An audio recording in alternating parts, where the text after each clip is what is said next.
Welcome, dear seekers of truth. Today, we gather to explore the divine pillars of health, wisdom, and oneness, elements that can transform our lives. There's a beautiful Marathi doha that resonates deeply. Buddhi vaibhav anya naahi duje, keshi raje, sakal siddhi. Its meaning is profound. True wealth lies in wisdom, and when the soul unites with the One Supreme, all accomplishments are within reach. In this journey, we will discover that health encompasses not just the body, but also the mind and soul. We'll reflect on how Swadhyaya, self-study, awakens our inner strength, igniting the light of the soul and healing us from within. This satsang will guide us to see how our inner light expands, connecting us to the cosmos and the Great Supreme. When oneness dawns, every virtue blossoms, and life becomes a reflection of divinity. So, let us open our hearts and step into this wisdom together, towards health, wisdom, and the supreme oneness of the soul. This satsang is on the importance of health, wisdom, and oneness. There is a two-line doha in which it is said, Buddhi vaibhav, anya naahi duje, keshi raje, sakal siddhi.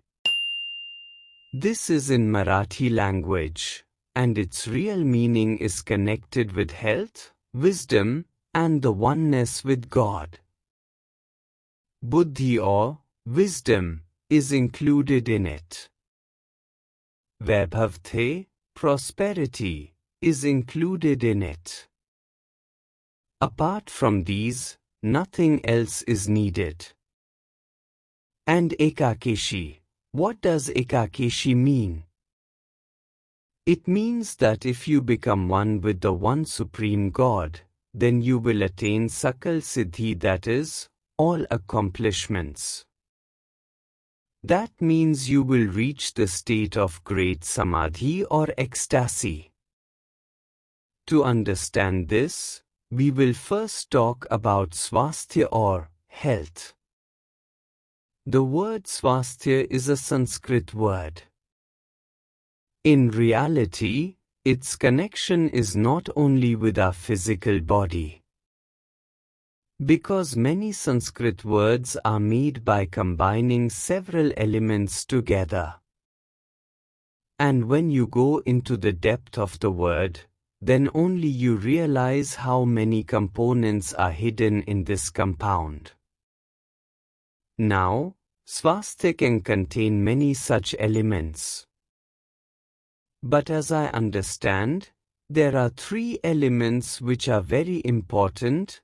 Swasthya means health, Swadhyaya means self-study or study of scriptures, and swayam sthiti means abiding in the self, being established in one's true nature.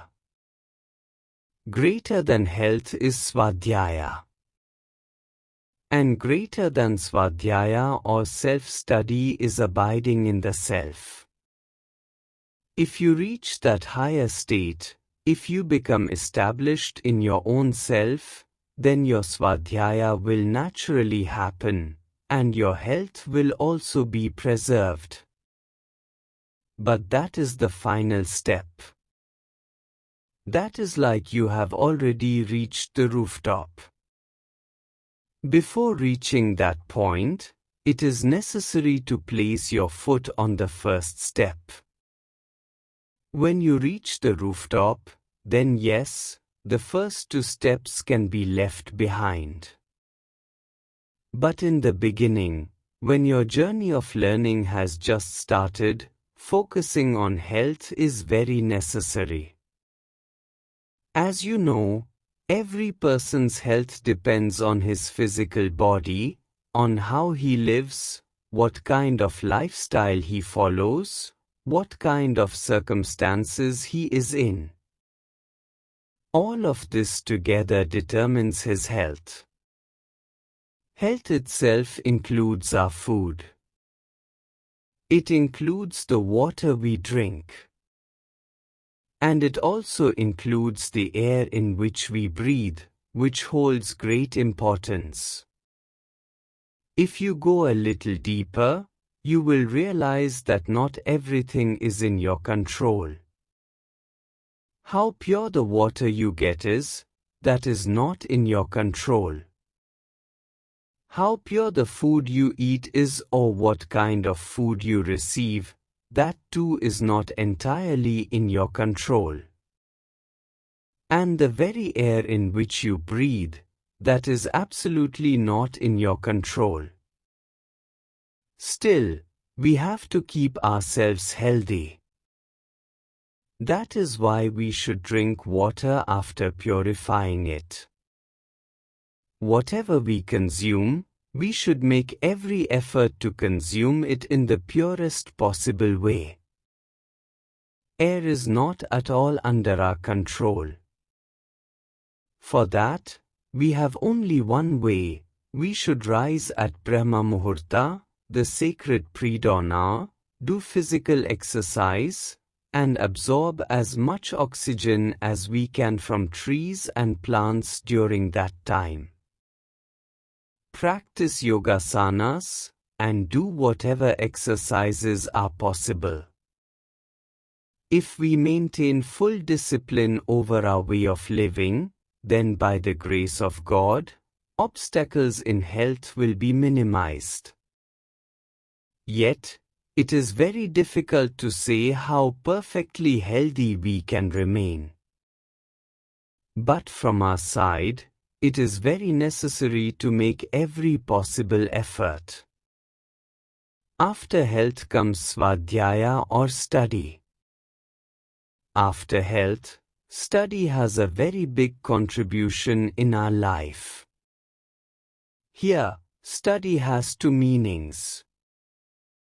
One meaning is that, as much as possible, we should study. One kind of study is that which is required for daily living. That, of course, you will do, because it is necessary for livelihood. But what I want to emphasize here is the study that uplifts you, that elevates your inner self. Swadhyaya means the study of oneself, understanding your own nature, your own tendencies. The essence of all our spiritual scriptures is only this: understand yourself, understand your inner tendencies, and make only this effort, that your life becomes completely pure, and that you may reach your spiritual state. Saying all this in words is very easy. But as you begin your inner journey, you will realize that Swadhyaya or studying itself is challenging. Because there will be much that you cannot understand. And even of what you do understand, you may miss its real inner meaning. Even Mahatma Buddha engaged in so much study by reading all the scriptures available in his time. Yet, he did not come to the fundamental realization. In the end, until he read himself, until he truly knew himself, there was no real experience in his life. Therefore, study is very necessary, but after that, you must descend into your own self. You must come to know yourself. To know yourself means to truly recognize your own being. And in order to know yourself, you must become established in yourself.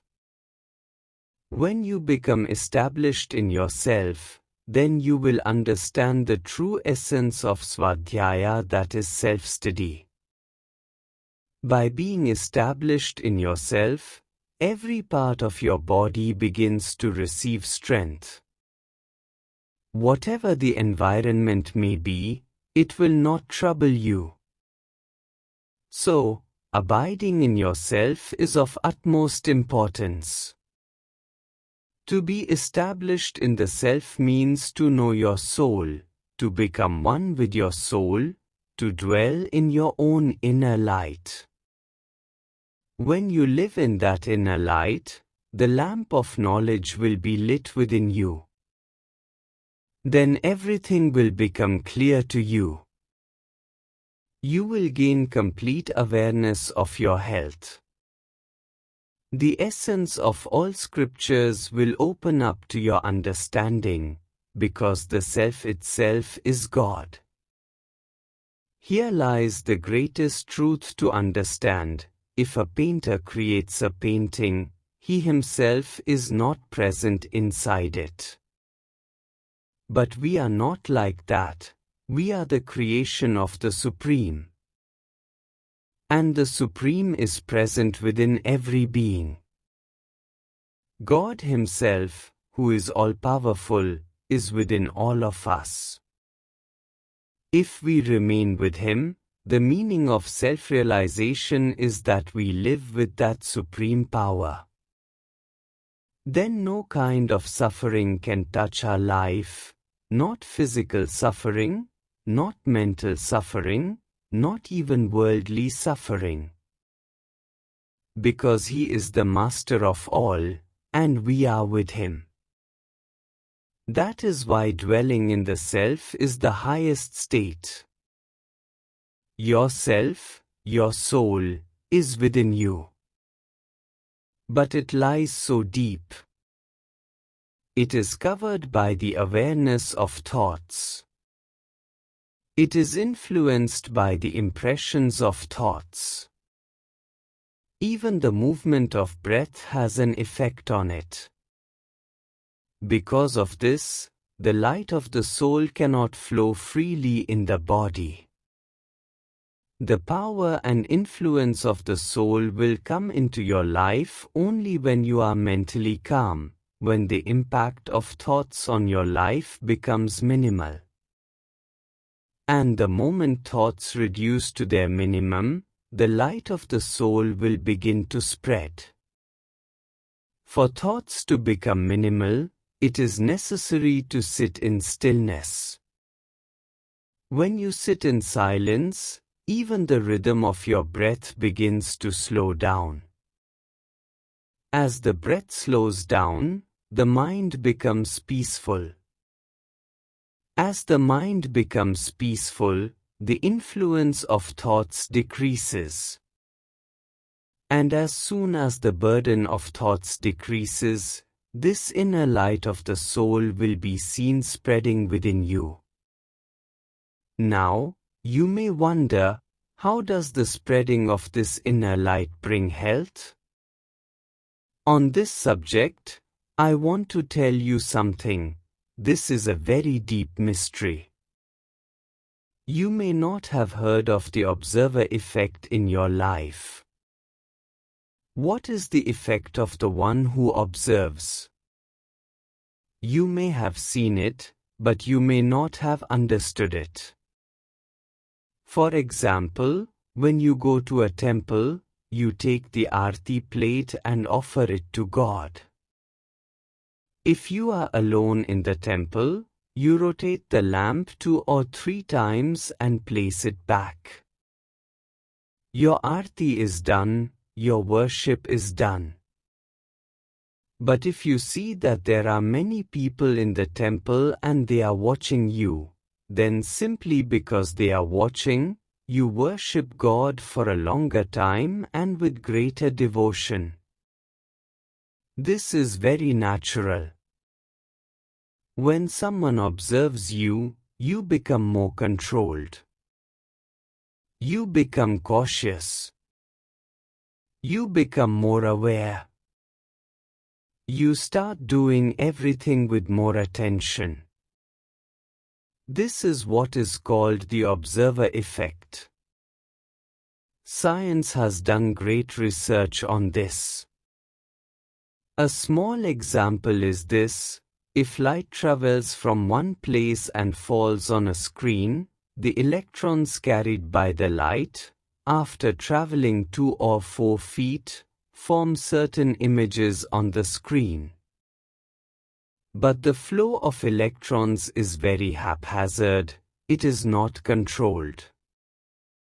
Now, if we light a small lamp or place a tiny source of light between the screen and the beam of light, then the electrons that move forward reach the screen and form a very clear and orderly image.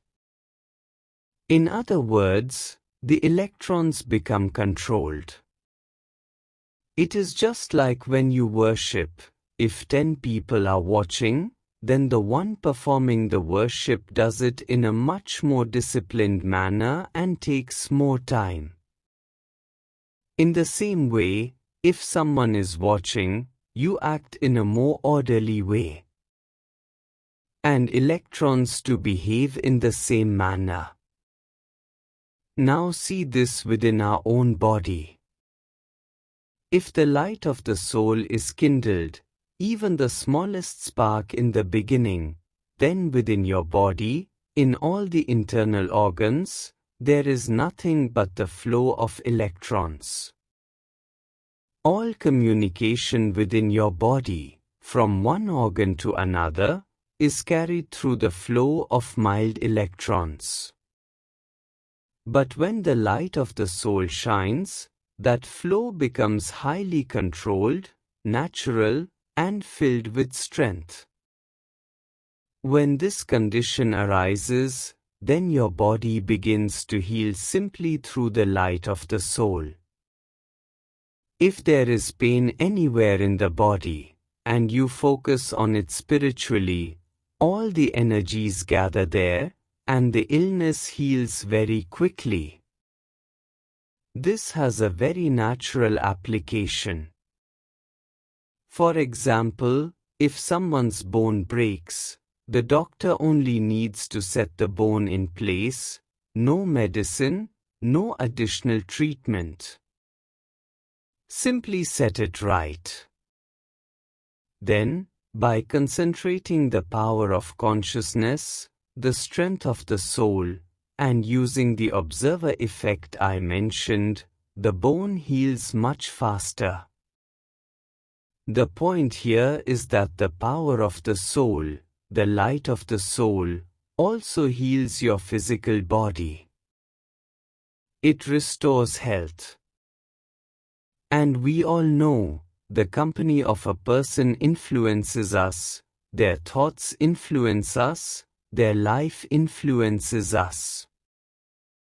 So, if we live with this inner light, whose life is eternal, since the life of the soul is infinite, then first of all, we will remain completely healthy, and secondly, our lifespan will increase. Our longevity will grow. That is why those who live with the Supreme, who remain with the soul, if they are free from disease, they live very long lives. Take Mahavtar Babaji as an example. He lives in union with the soul, and his existence has no end. A person can live 120, 140, even 150 years, because whoever you stay with, their influence comes upon you. By dwelling with spiritual consciousness, you will remain fully healthy. Swadhyaya or studying own self will arise naturally within you. The light of the soul will shine in you so strongly that your intellect will become sharp. When intellect sharpens, all impurities of the mind will disappear. Children who chant the Gayatri Mantra and remain connected with the soul, you must have seen how quickly their intellect develops. All this is the influence of the soul. It is the effect of the light of the soul. And as the light of the soul spreads, it expands further and further, until its influence reaches the cosmos itself. When this inner light shines, there will be emptiness of thoughts within you. There will also be emptiness of breath. At that point, you will feel as if you yourself have become emptiness. In emptiness, even if someone throws a pebble, it will fall harmlessly to the ground. Meaning, if something strikes your body, it will fall in a place where it will have no effect. Here, the pebble represents this. If someone speaks harsh or wrong words to you, the moment they reach the light within you, they will be reduced to ashes, and their effect will not touch you. Compassion will arise within you. Patience will arise within you. Every kind of kindness and virtue will flow into you. You will not even understand where such virtues and qualities are coming from. All this is the effect of the soul's light. And with it, your intellect will become so sharp that you will not even be able to grasp its extent. Let me share with you a small incident about Sant Kabir Ji. When Sant Kabir Ji was in Banaras, his fame began to spread everywhere through his wisdom and through his dohas.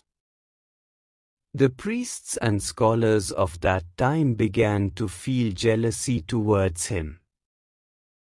As I mentioned in the previous satsang, negative emotions take birth in such situations. When a person cannot defeat another with noble feelings, he starts resorting to negative ways. So, to reduce Sant Kabir's fame, they adopted a negative method. But in Sant Kabir, there was such an immense radiance of the soul, his intellect and discrimination had awakened so much, that the priests could not understand why everyone was drawn to him. Out of jealousy, they bribed a prostitute with money and sent her to Sant Kabir. When she came to Sant Kabir, she pretended to weep, saying, "Why did you leave me? What wrong did I do?" Sant Kabir replied, "When did I ever leave you? Come, let me take you to my home."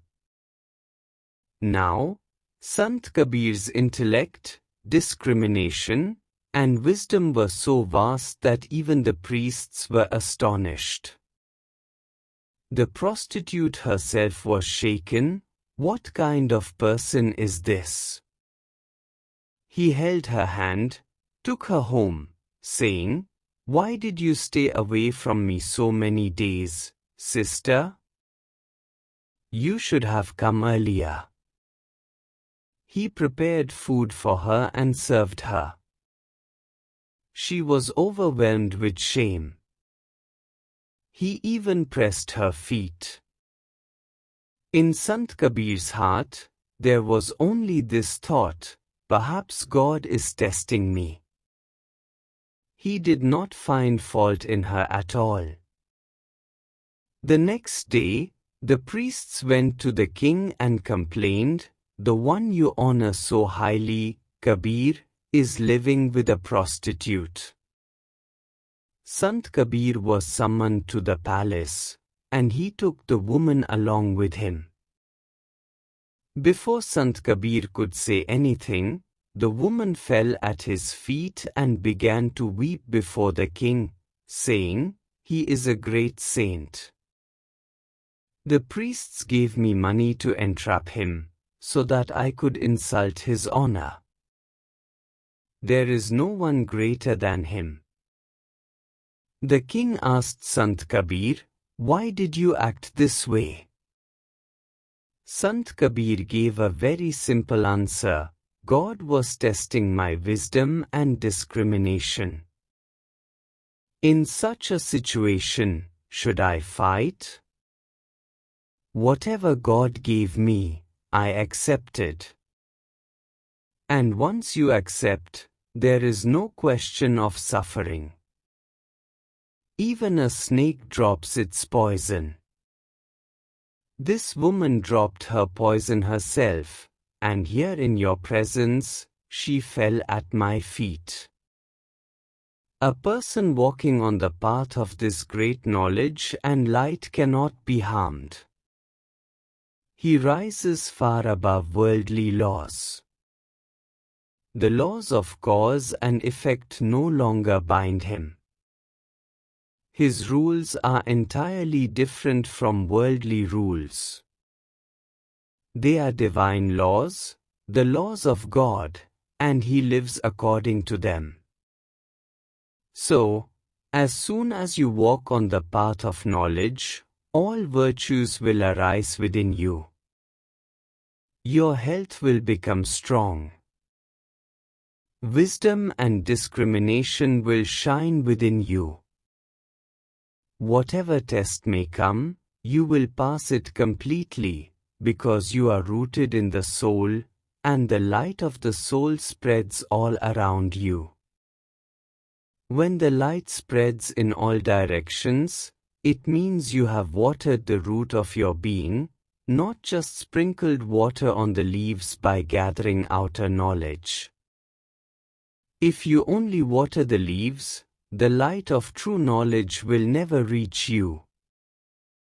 Let me share with you one more small story, and then you will fully understand what the light of knowledge truly is. There was a woman who had planted many plants outside her house. She had all kinds of flowers, and her garden was very attractive. She took great care of it with deep love. The moment anyone entered her home, the fragrance of the flowers would draw them in. Once, this woman fell ill.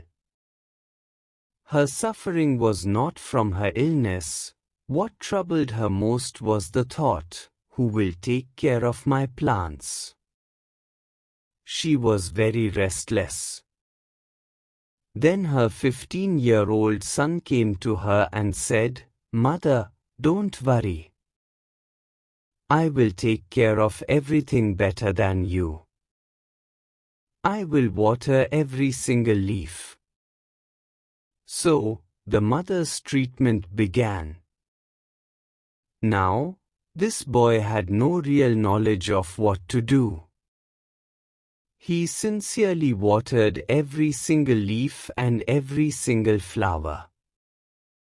But within 10 to 15 days, the entire garden was ruined. He simply did not know where the water needed to go. He had not watered the roots. He only kept watering the leaves. When the mother recovered and returned, she fainted on seeing her garden destroyed. Then she realized her mistake. I handed over this responsibility of knowledge to one who was completely ignorant. He worked hard, yes, but he did not know how to work. He did not water the roots, he only watered the leaves. And this is exactly what we also do in life. We strengthen only the powers of our mind. But we do not strengthen the power of our soul, the very source from where all true knowledge flows. If we nurture that inner source, then intellect will increase, the mind will develop, and spiritual power will grow immensely. Its light will become so vast that it will go beyond the limits of the body and merge with the supreme power of God. When it merges with that supreme power, then the light of God will surround it from all sides. The person will experience it, and the whole world will also experience it. Inside and outside, everything will become one. Basically, that person's very nature will transform into the state of oneness. What is within will be the same as what is outside. To attain that state, we must increase our inner light, through wisdom, through health, through self-study and through union with our true self. When that happens, the knowledge of the Supreme Power, the light of the Supreme Power, and the strength of intellect will radiate through our body, through our mind, through our intelligence, and spread throughout the entire universe. At that point, you will feel that you yourself have become that great power. There remains no difference between you and God. The God within you also manifests outside, and you too become as worthy of reverence as God Himself. In our lives, we must nurture that very power. We must unite with that power. And that is why this simple couplet has such profound meaning. Buddhi che vaibhav anya naahi duje. Keshi raje sakal siddhi. It means, all wealth of wisdom lies within intellect, there is no other. When the One Self reigns, all perfections are attained. Even such divine perfections will arise within you. In these two lines alone lies the complete knowledge of our spiritual science. Keeping this in our hearts, let us increase our knowledge and surrender everything to the Great Supreme. Only then can we rise higher in life. Only then can we protect society. Only then can we protect our nation. And with our own inner light, we can illuminate the entire world. Thank you.